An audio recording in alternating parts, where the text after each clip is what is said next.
Super Typhoon set to hit Japan this weekend has seen 2 Rugby World Cup matches cancelled, and it's set to have a major effect on the tournament and who progresses through to the quarterfinals. I'm joined in studio by Herman Mostert once again. Morning, Herman. Morning, Lloyd. So let's just get through this quickly, Herman. It's obviously could have dire consequences for a team like Scotland. Pretty much what's happened is England, France on Saturday and New Zealand, Italy on Saturday have both been scrapped. Both of those matches will be recorded as a 0-0 draw. It sees England obviously top their pool and New Zealand will top their pool ahead of South Africa. So there's not too many ramifications there. But where it becomes interesting is that on Sunday, Japan plays Scotland in Yokohama, the same venue as England-France, which has now been scrapped. And they're going to be monitoring the weather in Yokohama. And if that game gets abandoned, then Japan top the pool, Scotland are eliminated, and we get our dream quarterfinal. It's obviously not a great way for Scotland to be eliminated or for anyone to be eliminated. But just your take on this coming now at such a crucial stage in the pool stages. Yeah, look, I mean, obviously South Africa would probably be hoping for that to happen. Not that it would be good for the image of the tournament. But yeah, if that was to happen, then obviously Japan would top their pool, and that means that we would play them in the quarterfinals. We've now been confirmed as runners-up in Pool B after the New Zealand-Italy match was called off. Not that anyone doubted that the All Blacks would have beaten Italy, but obviously there was still a mathematical chance for Italy to have eliminated the All Blacks. Obviously that hasn't happened. So yeah, the Springboks, you know, if they had to pick to play either Ireland or Japan in the quarterfinals, they would obviously pick Japan. You know, we beat them 41-7 just before the World Cup. And that would help, I think, going into a quarterfinal. That unknown factor would not be there. But yeah, like obviously not the way you'd want to go into a World Cup knockout game in that way. It would be tough on Scotland as well, because I still think Scotland would probably be favourites to beat Japan if they play to their potential, and they, you know, the type of rugby that they play with forward-orientated game. So it would be hard on them. And then obviously lucky for South Africa if that was to happen. It's been such a good tournament for so many reasons. You know, the Japanese crowds, the performance of the Japanese team, the quality of the rugby, and the fact that it's in a new venue. Does this dampen the overall product for you? The fact that we've got into the stage where weather's having a role in who qualifies? Probably a little bit. You know, it will be the first time, it is the first time ever that in the Rugby World Cup that matches have been cancelled. Obviously in '95 it almost happened in Durban when the rain, also monsoon-like rain, happened. And the organisers did take a risk of taking this tournament to Japan. There were talks earlier in the year about that, and in the build-up to the tournament, that, you know, it is a place where natural disasters like this could happen. So it was a risk, and I guess it slightly tarnishes the image of the tournament. You know, it's been really well managed so far. There's been no hiccups, apart from the referees maybe. But yeah, look, a slight dampener, but hopefully it won't happen in the knockout phases. In any case, if that does happen, then there would be a reserve day scheduled for the games to be replayed as well. So it wouldn't be a complete disaster.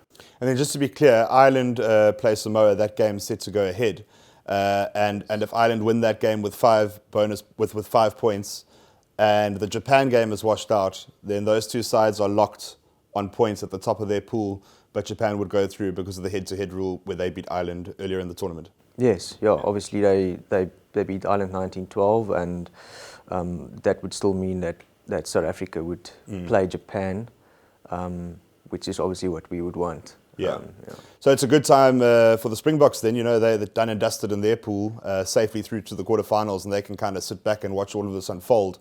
What did you make of that win over Canada? Was it their most polished performance of the tournament so far for you? I think probably the most polished 30-odd minutes. I mean, we were up leading 42-0 after a half an hour, and then went into halftime 47-0 up against 14 men when their player was sent off with a red card.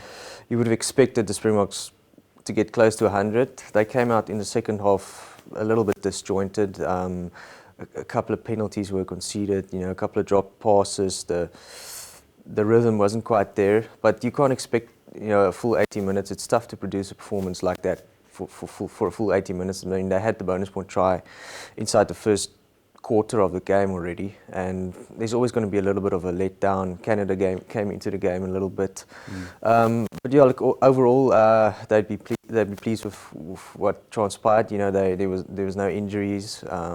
That's, I think, probably the most important for the coach.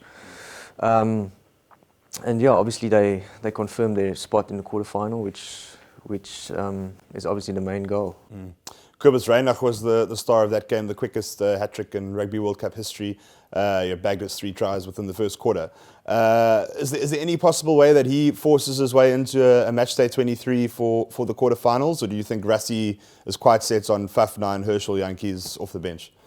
I'm not sure if you heard Rassie talk at the post-match presser. He said the Springboks' quarterfinal opponents will determine what scrum halves he picks.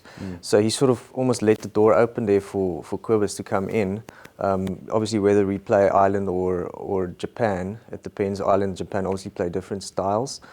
But you'd have to think that he's going to stick with what he had with Faf starting and Herschel Yankees on the bench. You know, Herschel hasn't done anything wrong. So I can't see, and he's had such a good start to his Test career this year, and so I can't see him being dropped. So if Rassie would do that, he'd maybe start with Reinach and then put Faf out altogether and keep Yankees on the bench. But I still don't see that happening. Yeah, like you said, maybe if depending on who the Springboks play, but I wouldn't bet on Rassie actually going and changing that. It's such a critical position. Faf played a little bit better as the tournament has gone on, so I think he'd still give him a chance. Kind of suggesting there that maybe Cobus Reinach's Northern Hemisphere experience against Ireland maybe sees him ahead of maybe Herschel or I'm not sure maybe. Although obviously Faf has also played in the Northern Hemisphere, he's been very good with Sale Sharks in England. Cobus has played well with Northampton Saints. I mean, they were probably the two best scrum halves in the English Premiership this past season. They were nominated for Player of the Season award. But still, you know, Reinach has played now one game against Canada behind a dominating pack of forwards. So I think you maybe have to take that into perspective as well. So if I had to put money on it, I wouldn't bet on Rassie changing there. And then obviously Cheslin Colby, a lot's been said about him and how well he's played throughout the pool stages. But who else in the South African setup has impressed you over the 4 games? Guys who've really stood up and put their hands up that you've noticed? Lock at RG Snyman at Lock against Canada, he was really good, and Rassie was pleased with his performance. He made a lot of tackles. He put in a real workmanlike effort. He's solid in the lineouts. The Springboks haven't lost a lineout yet in the World Cup.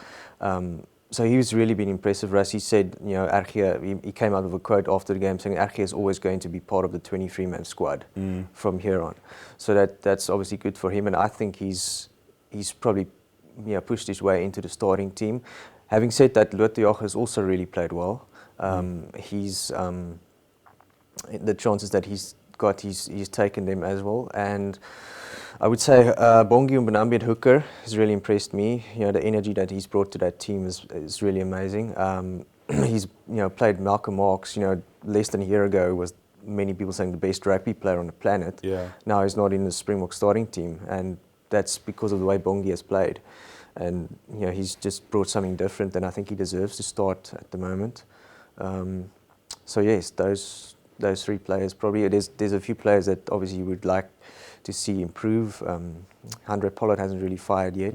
He's critical to, if we're going to win this World Cup, he's going to have to start kicking a bit better to post and taking a bit more control. Taking the ball up on the line a little bit more. Yes, and then I think Rassie would be happy with the performance of the centres. Damien Delend has improved as the tournament's gone on. Yeah. He'd be pleased with Frans Steyn. Frans Steyn had a full 80 minutes against Canada. He switched between inside centre and outside centre, so it gives you that option as well. Damien obviously played at outside centre in that game. So obviously there was the worry about with Jesse Kriel leaving, that there was no backup for Lukhanyo Ahmed outside centre. So that's pleasing aspects, I think, for the coach. And then just on the other side of that, I think, where do you think South Africa needs to be better if they're really going to get to a final and challenge for this trophy? What areas of the game do you think need improving? Look, I think their execution with ball in hand needs to really improve. They've knocked a lot of balls on. Yes, the humidity has been tough to handle the ball in those conditions. But the team, their set pieces are brilliant. I've read a stat now that Boks are the only team at the World Cup that haven't lost a line-out yet. They've 47 for 47 from line-outs. Their scrums have been really solid, but they haven't scored as many tries as they could have and probably should have. And then the finishing there needs to improve, especially among the outside backs.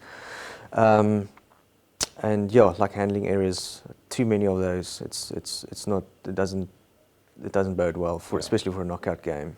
Selection and consistency-wise, Rassie seems pretty much on it. There's two very clear teams, a B team, if you like, and that first team. And he seems to have known that for months leading up to the start of the competition, so that bodes well. Yeah, look, I mean, it's before the tournament, I think he already knew what his starting 15 was, and it's been a gradual build-up as from the Rugby Championship into the World Cup.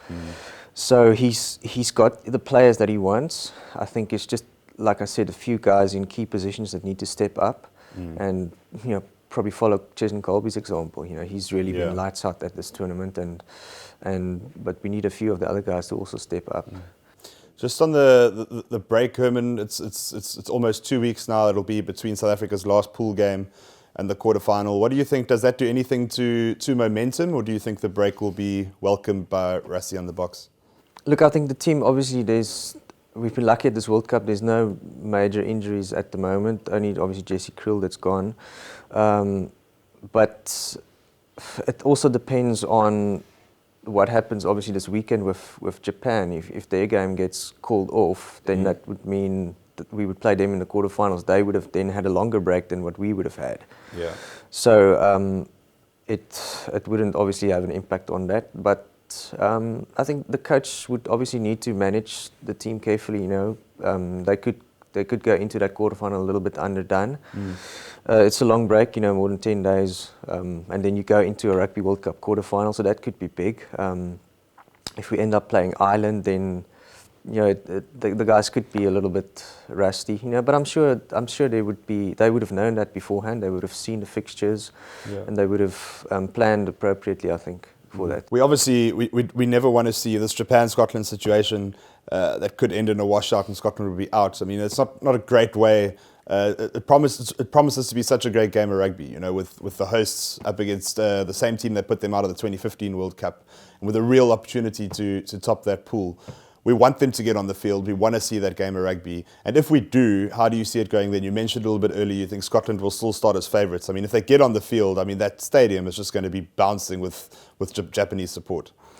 Yeah, look, I think the Scots will obviously be under pressure. They're normally a team that don't travel well. They don't play that well away from home, away from Murrayfield.